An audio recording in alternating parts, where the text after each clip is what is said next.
អស់សង្ឃឹមពេលជួបបញ្ហាច្រើនពេកក្នុងជីវិត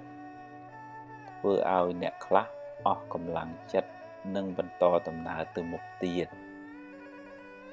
ជីវិតបែរជាស្វិតសុពូនក្រៀមក្រោះអស់នៃគ្មានតម្លៃរហូតអ្នកខ្លះ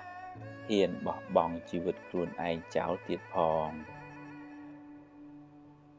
អ្នកអស់សង្ឃឹមភាគច្រើនឲ្យតម្លៃជីវិតខ្លួនឯង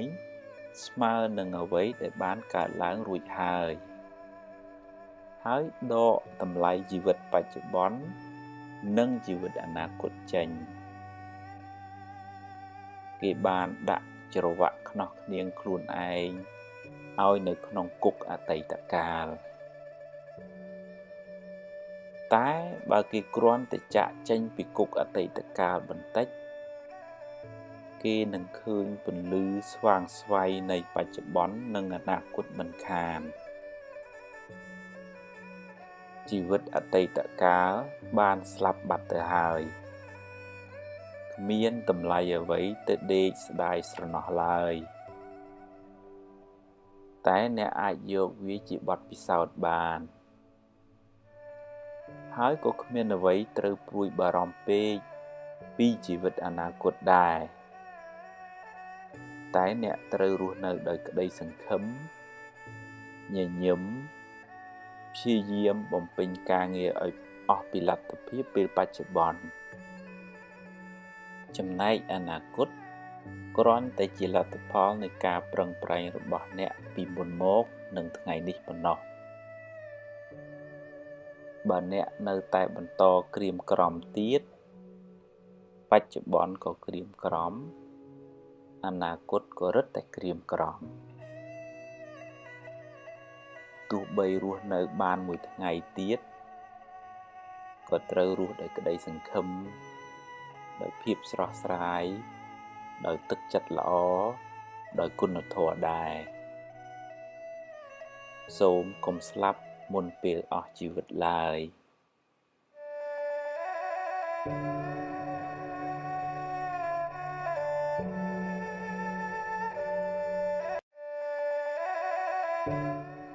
អំនួតអ្នកខ្លះពូកែគ្រប់រឿងស្អីក៏ដឹងស្អីក៏ចេះដែរនិយាយឡើងហត់អ្នកស្ដាប់តែមិនសូវបានការអីទេលោងដូចប៉ោតអត់ទឹកអីចឹងអ្នកខ្លះទៀតចេះច្រើនមែនតែអន់បន្តិចអន់ត្រង់ពូកែអួតនឹងតែម្ដងនិយាយពីចូលចិត្តលើកខ្លួនឯងខ្លាចតែគេមិនដឹងខ្លាចតែគេថាខ្លួនឯងអន់ចំណេះក្នុងលោកនេះមានច្រើនឥតគណនាឧបមាដូចជាទឹកមហាសមុទ្រអីចឹងចំណែកអ្វីដែលយើងចេះស្មើនឹងទឹកមួយដំណក់ប៉ុណ្ណោះតើមានអ្វីត្រូវអួតទៅគួរបើកចិត្តឲ្យទូលាយចេះស្ដាប់គេខ្លះផងកុំនិយាយដូចមានតែឯងហើយកុំនិយាយច្រើនពេកចាំដល់វេនខ្លួនឯងចាំនិយាយហើយនិយាយឲ្យត្រូវរឿងឲ្យត្រូវប្រធានបទផងគុណតម្លៃពិតប្រាកដរបស់អ្នកមិនស្ថិតនៅលើពូកែនិយាយច្រើននោះទេតែស្ថិតនៅលើប្រសិទ្ធភាពការងាររបស់អ្នកគួរចងចាំថាមនុស្សពូកែអួតជាមនុស្សប្រហោងក្នុង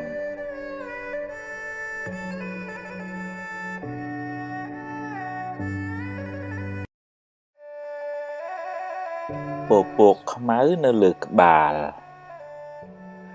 ស្មុគស្មាញច្រើនមួម៉ៅច្រើន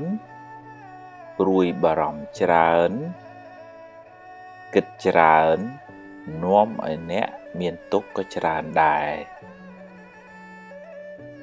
ហើយបើបណ្ដែតបណ្ដោយយូរទៅអ្នកនឹងលែងមានសមត្ថភាពគ្រប់គ្រងវា ជីវិតអ្នកនឹងវិលវល់រកសុខមិនសូវឃើញឡើយអ្នកត្រូវចាប់ផ្ដើមតាមដានចិត្តអ្នកពីពេលនេះតទៅទម្លាប់វាឲ្យគិតរឿងល្អរឿងបុណ្យកុសលរឿងបច្ចុប្បន្នរឿងណាហួសហើយឲ្យវាហួសទៅចុះកុំស្ដាយអី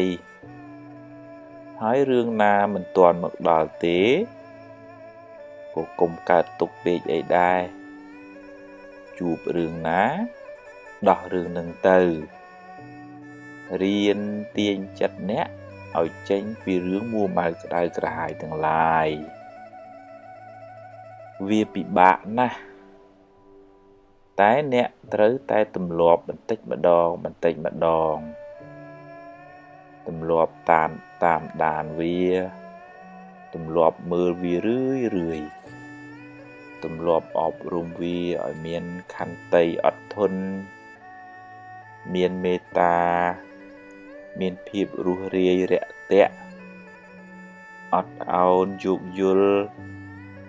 មានបញ្ញាស្មារតីហ៊ានទទួលស្គាល់ការពិតនៃជីវិតរឿងល្អក៏ព្រមទទួលរឿងមិនល្អក៏ប្រឹងដោះស្រាយទៅជីវិតគឺអញ្ចឹងឯងកុំស្មុគពេកអីប្រឹងទៅប្រឹងដោយក្តីសង្ឃឹមដោយភាពស្វាហាប់ដោយគុណធម៌ដោយភាពស្រស់ស្រាយធ្វើដូច្នេះបានចិត្តអ្នកនឹងស្រឡះស្រឡំច្រើនអ្នកនឹងមិនសូវមានទុក្ខឡើយ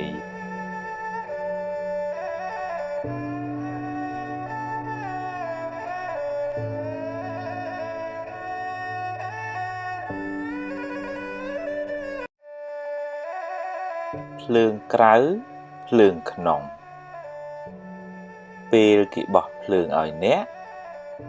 បើអ្នកចង់ក្តៅទទួលយកចុះតែបើមិនចង់ក្តៅទេកុំយកអីឲ្យគេយកទៅវិញចុះឬបោះចោលទៅបើគេនិយាយឌឺដងចង់ឲ្យអ្នកក្តៅហើយស្រាប់តែអ្នកក្តៅតាមពាក្យគេមែនមានន័យថាអ្នកធ្វើតាមបំណងសត្រូវអ្នកហើយអ្នកទទួលយកភ្លើងហើយអ្នកក្តៅហើយគេនឹងសប្បាយចិត្តពេលឃើញអ្នកក្តៅអ្នកត្រូវរៀនធ្វើជាមនុស្សទឹកត្រជាក់ពីខាងក្នុងមកបើគេចង់ដុតឲ្យអ្នកក្តៅប្រាប់គេថាយកទៅវិញចុះយើងមិនត្រូវការភ្លើងទេគេនឹងរែកពុនភ្លើងនោះត្រឡប់ទៅវិញគេខឹងគេអាក្រក់ហើយបើអ្នកខឹងគេវិញអ្នកក៏អាក្រក់ដែរទាំងពីរអ្នកមិនសូវខុសគ្នាប៉ុន្មានទេកំហឹងបានដុតបំផ្លាញចិត្តគេឲ្យក្តៅរួសរាលដូចដេកអោបភ្លើង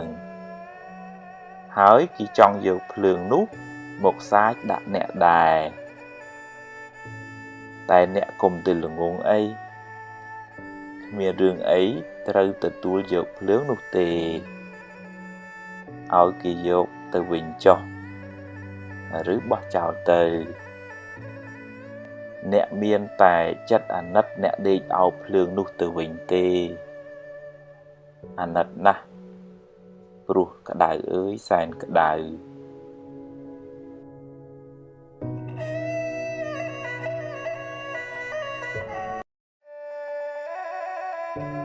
មនុស្សមិនចេះខុសអ្នកខ្លះត្រូវរហូតខុសក៏ត្រូវត្រូវក៏ត្រូវខ្លាចខ្លួនឯងអន់ខុសហើយខំនិយាយបន្លែបន្លប់យកត្រូវតែខ្លួនឯងពេលធ្វើខុសអន់មួយបិទបាំងកំហុសអន់មួយទៀតហ ហើយបើខំនិយាយបន្លែបន្លប់យកត្រូវអន់ថែមមួយទៀតមនុស្សប្រភេទនេះคล้ายជាមនុស្សអន់អាជីព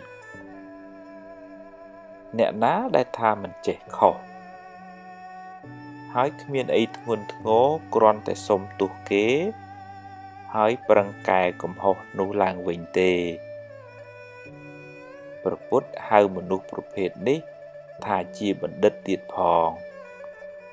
ព្រោះអាចអភិវឌ្ឍខ្លួនឯងឲ្យបានខ្ពង់ខ្ពស់ជាងមុនបើមុខអ្នកប្រឡាក់ធ្យូងហើយមានគេប្រាប់គ្មានអីត្រូវប្រកែកទេហើយត្រូវអរគុណគេផងយ៉ាងណាមិញការចេះទទួលកំហុសហើយកែប្រែកំហុសជាមាគ៌ាឆ្ពោះទៅរកការរីកចម្រើនក្នុងជីវិតដោយព្រះច័ន្ទចាក់ចេញពីពពកដូច្នោះឯងគួរចងចាំថាមនុស្សអួតច្រើនជាមនុស្សអន់ខ្លាំង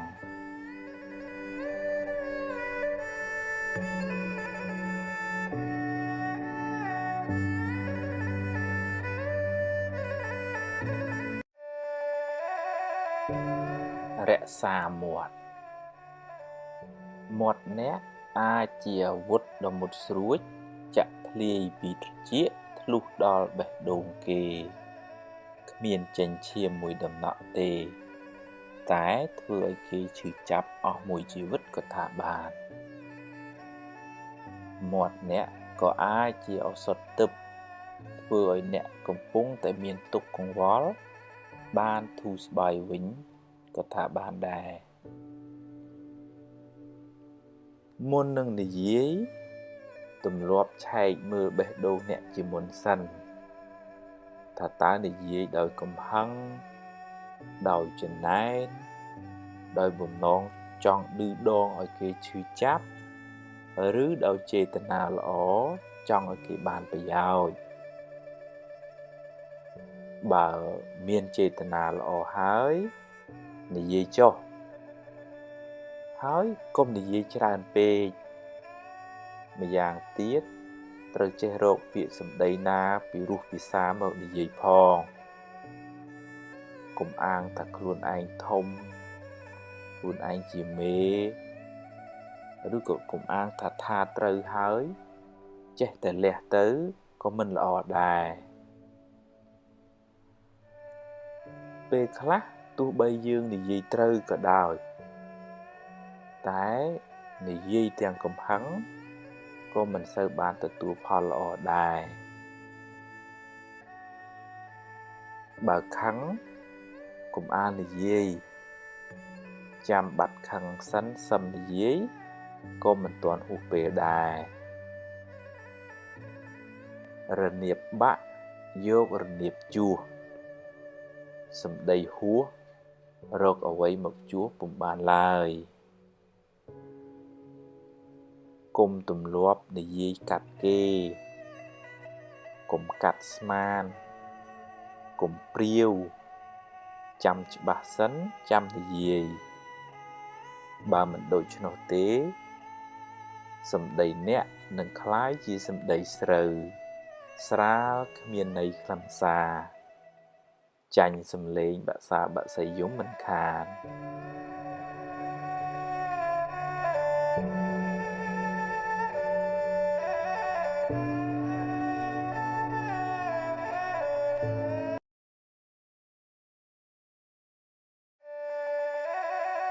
សាងកម្លាំងចិត្ត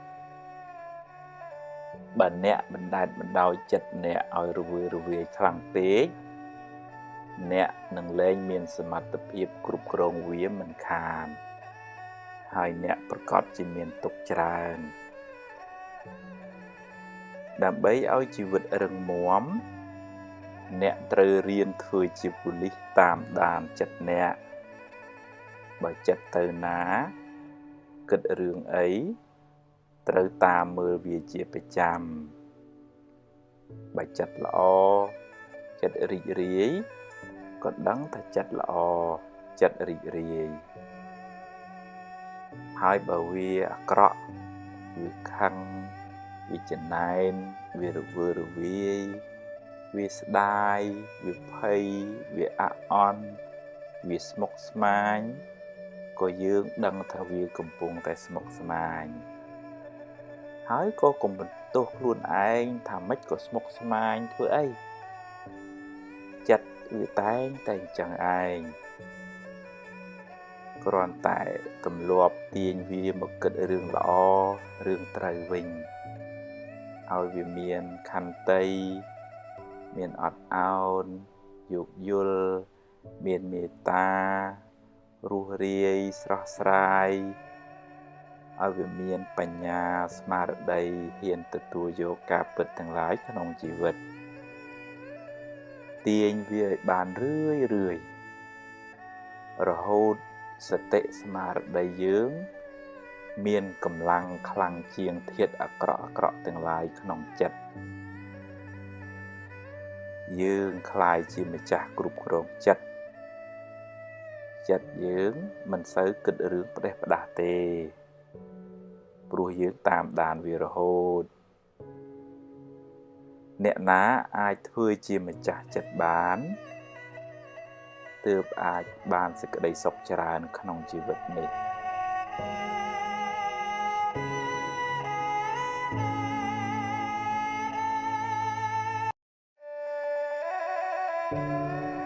សាងបុណ្យលាងបាបពេលវេលាហួសទៅហើយអ្នកមិនអាចបកក្រោយវិញបានទេកម្មដែលអ្នកបានសាងហើយជាកម្មល្អក្តីអាក្រក់ក្តីអ្នកមិនអាចលុបវាចេញបានទេតែបើអ្នកគិតថាខុសអ្នកអាចកែប្រែខ្លួនប្រឹងសាងល្អឡើងវិញអ្នកបានជាមនុស្សប្រសើរជាងមុនតែបាបនៅតែជាបាបដដែលព្រោះអ្នកបានធ្វើវារួចហើយបើសម្លប្រៃចាក់ទឹកទៅវានឹងសាបបន្តិចតែជាតិប្រៃវានៅតែជាជាតិប្រៃដដែលវាមិនរត់ទៅណាទេគ្រាន់តែលាយទឹកច្រើនយើងលែងសូវដឹងប៉ុណ្ណឹងយ៉ាងណាមិញបើជ្រុលជាសាងអាក្រក់ទៅហើយត្រូវប្រឹងសាងល្អវិញឲ្យបានច្រើនហើយមិនបាច់ដេកកើតទុក្ខស្ដាយក្រោយទេនាំតែបានបាបថែមពេលណាសមគួរកម្មនឹងឲ្យផលហើយព្រមទទួលទៅកម្មយើងទេគ្មានអ្នកណាមានឥទ្ធិពលជួយលាងបាបឲ្យអ្នកឡើយសូម្បីតែព្រះពុទ្ធ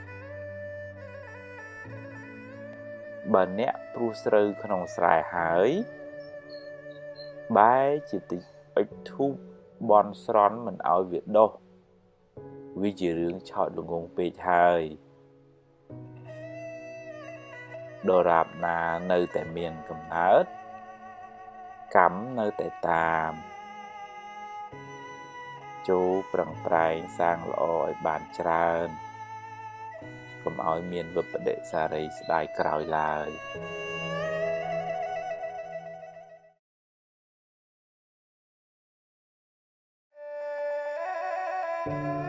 សាំញ៉ាំច្រើនសាវ៉ាច្រើនសាំញ៉ាំច្រើនម្ដងយកនេះម្ដងយកនោះ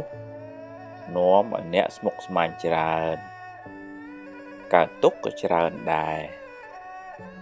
ហើយគ្មានបានសម្រេចការណាមួយឲ្យប្រកបប្រជាទេយូរទៅគេក៏លែងទុកចិត្តទៀតមុននឹងសម្រេចចិត្តគួរគិតគូរឲ្យបានសព្វគ្រប់សួរយោបល់គេឲ្យបានច្រើនគ្នាសិនរួចបូកសរុបលទ្ធផលហើយចុងក្រោយអ្នកត្រូវជ្រើសរើសដោយខ្លួនឯង បើរើសយកមួយណាហើយគុំមិនទេនតាយដូរចុះដូរឡើងធ្វើអីចាប់មួយណាឲ្យប្រកបមួយនឹងខ្លួនមួយកុំជិះទូកពីរប្រយ័ត្នធ្លាក់ទឹកត្រីរ៉ស់ក៏រួចទន្សាយក៏រួចមនុស្សសាវ៉ាច្រើនទទួលលទ្ធផលមិនសូវល្អទេបើរើសយកផ្លូវណាហើយត្រូវដើរឲ្យដល់ទីបំផុតកុំទៅមុខទៅក្រោយអីដើរឲ្យអស់ផ្លូវសិនបើទាល់ច្រកចាំគិតទៀតហើយកុំទម្លាប់បន្ទោសគេបន្ទោសឯងអីវាជាជំរើសរបស់យើងទេបើផ្លូវនឹងខុសអ្នកអាចចាប់ផ្ដើមសារជាថ្មីហើយកុំស្ដាយអីស្ដាយទៅនាំតែក្តៅក្រហាយឥតប្រយោជន៍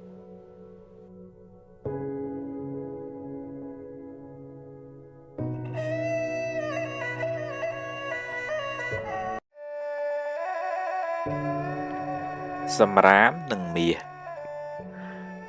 រវាងសម្រាមនិងមាសអ្នកឆ្លាតពិតជារើសយកមាសមិនខានតែមានមនុស្សល្ងងជាច្រើនចូលចិត្តស្ពាយសម្រាមហើយបោះមាសចោលសម្រាមមានទាំងខាងក្រៅមានទាំងខាងក្នុងសម្រាមខាងក្រៅមានដូចជារឿងមួម៉ៅក្តៅក្រហាយពាក្យពេចន៍ឌឺដងគេព័ត៌មានអាក្រក់រឿងអេកអូចចាក់ដោតពីអ្នកដទៃរឿងគេអត់ប្រយោជន៍ជាដើមចេះតែនាំយកមកដាក់ក្នុងខួរក្បាលយូរទៅខួរក្បាលអ្នកនឹងคล้ายជាធុងសម្រាមមិនខានសម្រាមខាងក្នុងក៏មានច្រើនដូចជាកំហឹងឆេវឆាវចំណែនឈ្នានីសស្អប់គុំគួនរវើរវាយស្មុគស្មាញភ័យព្រួយបារម្ភស្ដាយសំណោះជាដើមដើម្បីបានសុខអ្នកត្រូវព្យាយាមសម្អាតទាំងខាងក្រៅទាំងខាងក្នុងហើយទម្លាប់ដាំផ្កាក្នុងចិត្តអ្នកវិញដូចជាភាពស្រស់ស្រាយរស់រាយស្មារតីរឹងប៉ឹងស្វាហាប់ខន្តីអត់ធន់មេត្តាករុណាសន្តោសប្រោសប្រណីបញ្ញាស្មារតីជាដើមចិត្តអ្នកនឹងស្រស់ដូចផ្កាភ្លឺថ្លាដូចមាសជីវិតអ្នកក៏បានសុខច្រើនដែរ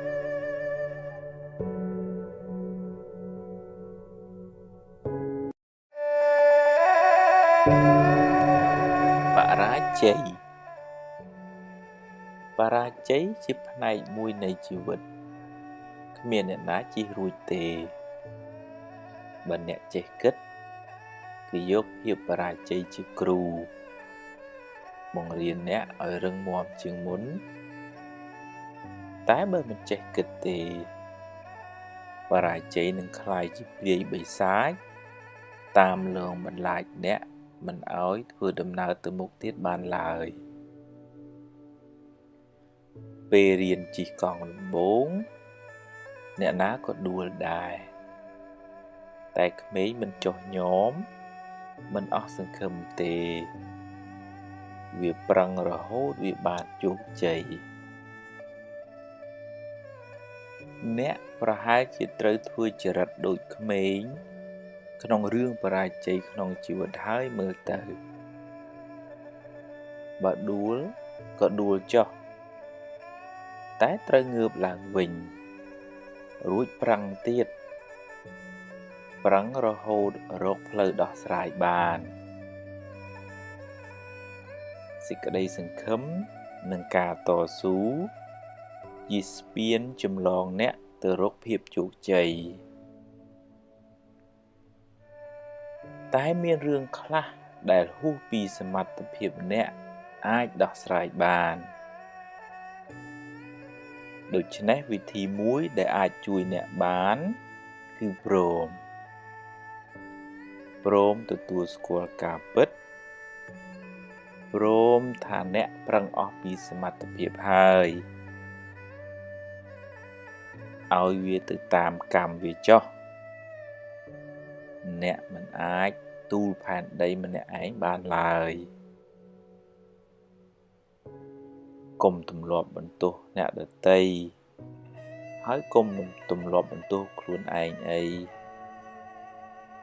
អ្វីមិនចេះតែបានតាមចិត្តរហូតទេជីវិតគឺអញ្ចឹងឯងកុំស្មុគពេកអីជួបរឿងអីដោះរឿងនឹងទៅបើដោះបានក៏ទទួលទៅបើដោះមិនបានក៏ត្រូវតែហ៊ានទទួលហើយប្រឹងបន្តទៅទៀត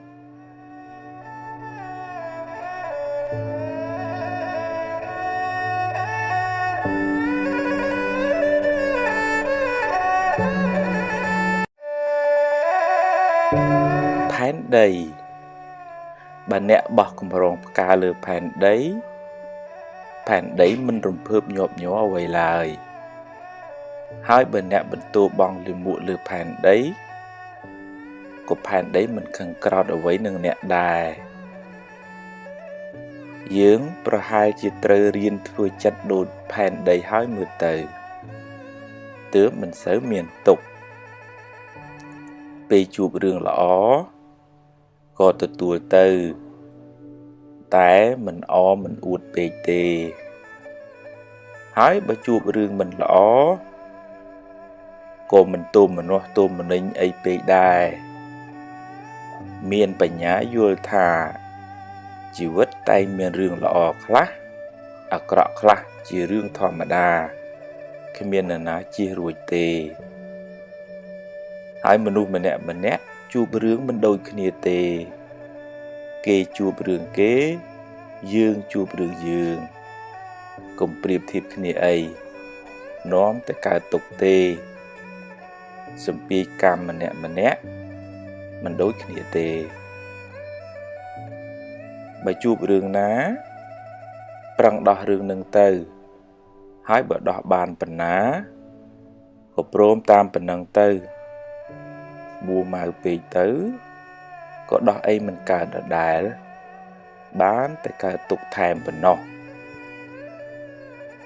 ក្នុងលោកនេះមានស្ដាំមានឆ្វេងមានយប់មានថ្ងៃមានសុខ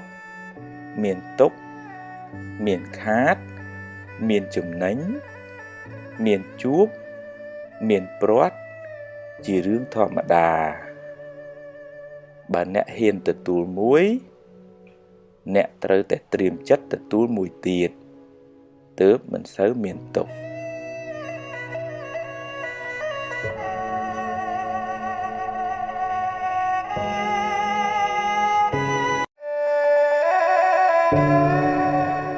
ផែនដីមិនរាបស្មើបើអ្នកចង់ឲ្យផែនដីទាំងមូលរាបស្មើដូចបាតដៃវាពិតជាមិនអាចទៅរួចទេហើយអ្នកបានតែខ្វល់ខ្វាយចិត្តឥតប្រយោជន៍យ៉ាងណាមិញអ្នកមិនអាចធ្វើឲ្យមនុស្សគ្រប់គ្នាយល់ដូចអ្នកគិតដូចអ្នកបានគ្រប់រឿងបានទេហើយបើអ្នកចង់កាន់តែខ្លាំងអ្នកកើតទុក្ខក៏ខ្លាំងដែរបើអ្នកគិតថាល្អគិតថាត្រូវអ្នកអាចប្រើបញ្ញាញាណរបស់អ្នកដើម្បីពន្យល់ណែនាំគេឲ្យអស់ពីសមត្ថភាពរបស់អ្នករួចហើយភារកិច្ចរបស់អ្នកត្រូវបានបញ្ចប់បើគេធ្វើតាមជារឿងល្អតែបើគេមិនកែទេជារឿងរបស់គេកម្មអ្នកណាអ្នកនឹងទទួលទៅហើយបើអ្នកមួម៉ៅគេនៅតែមិនកែហើយអ្នក ក៏កើតទុក្ខរៀនធ្វើចិត្តឧ